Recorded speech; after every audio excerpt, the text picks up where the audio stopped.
अस्सलाम वालेकुम students, welcome to easy maths. आज हम एक्सरसाइज 2.4 का क्वेश्चन नंबर 1 डिस्कस करने जा रहे हैं। प्रीवियस वीडियो में हमने इस एक्सरसाइज के अंदर इस्तेमाल होने वाले कुछ लॉज, कुछ फार्मूलाज जो है वो डिस्कस किए थे। आप लाजमी उस वीडियो को एक दफ़ा देखें ताकि आपको इन क्वेश्चंस में कोई प्रॉब्लम ना हो। तो सबसे पहले जो हमारा क्वेश्चन है उसने हमें दो लॉग्स दिए हैं और दोनों लॉग सेम बेसिस के तहत हैं। देखें, यहाँ पर भी 2 बेस है, यहाँ पर भी 2 बेस है। एक नंबर यहाँ पर है, एक नंबर यहाँ पर है और ये दोनों क्या हो रहे हैं, माइनस। हमने सीखा था लॉ ऑफ लोगैरिथम के अंदर के अगर हमारे पास डिवाइड में लॉग हो तो हम उसको ओपन करके किस में लिखते हैं, माइनस में।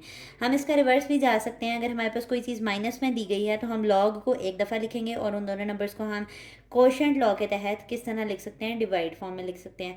पर जो हम काम करने वाले हैं उससे पहले हमें यहाँ पर रेफ़र करना पड़ेगा कि हम यहाँ पर कोशेंट लॉ लगाने लगे हैं। कोशेंट लॉ में होता क्या था कि कोई बेस होती थी, दो नंबर्स डिवाइड होते थे और हमारे पास उनको ओपन करके हम कैसे लिखते थे कि हम दोनों को सेपरेट सेपरेट लॉग दे देते थे और बीच में माइनस आ जाता था। अब आपका केस है माइनस वाला, सवाल दिया हुआ है और आपने उसको लेके किस में जाना है, डिवीजन में लेके जाना है, कोशेंट में लेके जाना है। इस बात का क्या मतलब हुआ कि आप दोनों तरफ जा सकते हो, यहाँ से यहाँ मूव कर सकते हो, यहाँ से यहाँ मूव कर सकते हो। तो सिंपली एक स्टेप का सवाल रह गया। अब आपका log 2 एक दफ़ा लिखेंगे इस फॉर्मूला के मुताबिक, बेस सेम है उसको एक दफ़ा लिख लिया, जो पहले थी वैल्यू उसको ऊपर लिख लें, जो बाद में है उसको बाद में लिख लें और ये हमारे पास माइनस क्लोज होकर किस में चला गया, डिवीजन में चला गया। अब आप देखें 9 और 18 की कैंसिलेशन हो रही है। 9 के टेबल में 18 कहाँ पर आता है, 2 पर। तो यहाँ पर हम क्या लिखेंगे, log 2 विद रिस्पेक्ट टू 2। अच्छा, यहाँ पर जो फार्मूलाज होते हैं ना रेफरेंस वाले, उनको ज़रा अच्छे से मार्कर वगैरह से लिखा करें। यहाँ पर एक और लॉ आपके पास इस्तेमाल हो रहा होता है, सेम बेस वाला। यानी अगर कोई नंबर लो आप, ये हमने सीखा था कि अगर बेस भी ए हो और नंबर भी ए हो, यानी अगर आपके पास बेस भी वही ले रहे हो जिसके रिस्पेक्ट आपने लोगैरिथम लेना है और वो नंबर भी वही है, तो इसका आंसर हमेशा क्या आएगा, 1 आएगा। तो आपने इसकी सिंपली आंसर क्या लिख देना है, 1 लिख देना है। इंतहाई आसान सा सवाल था। नेक्स्ट क्वेश्चन देखें। नेक्स्ट क्वेश्चन के अंदर उसने हमें कहा है कि बीच में प्लस है, तो अब मुझे यहाँ पर कौन सा वाला रेफर करना पड़ेगा, प्रोडक्ट रूल। क्योंकि हमने सीखा था कि अगर प्लस हो तो उससे हम मल्टीप्लाई में जा सकते हैं।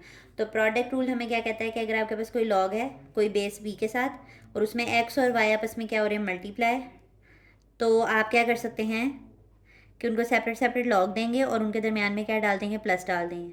सेपरेट सेपरेट लॉग दे दिया, एक्स को उसका लॉग दे दिया, वाई को उसका लॉग दे दिया। अब आपके पास सवाल इस फॉर्म में दिया हुआ है कि आपके पास कोई लॉग है, बीच में सेंटर में प्लस है, यहाँ पर कोई लॉग है, ठीक है। तो इसको वापस से बंद करके हम किस फॉर्म में लिख सकते हैं, प्रोडक्ट फॉर्म में।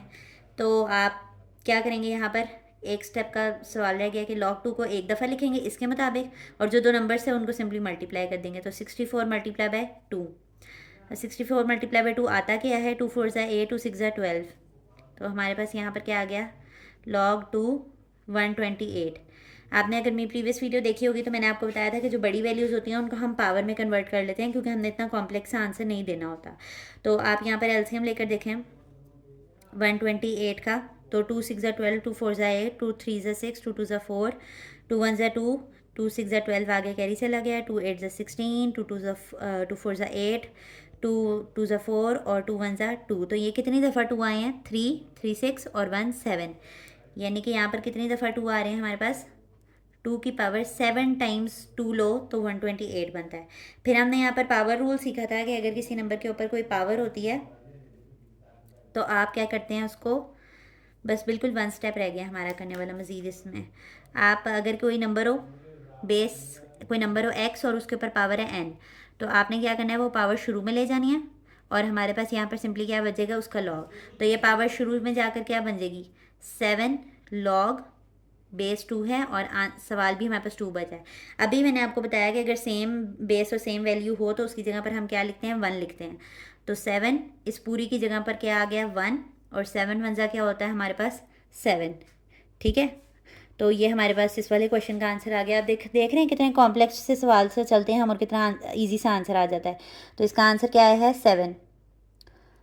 तो उम्मीद करती हूँ आपको ये दोनों पार्ट समझ आए होंगे। इंशाल्लाह नेक्स्ट वीडियो में हम इसके बाकी पार्ट्स करेंगे। अगर आपको हमारा वे ऑफ टीचिंग इजी लगता है तो हमारे वीडियोस को लाइक कर दिया करें और चैनल को सब्सक्राइब करें ताकि हर नई आने वाली वीडियो आप तक आती रहे। अल्लाह हाफ़िज़।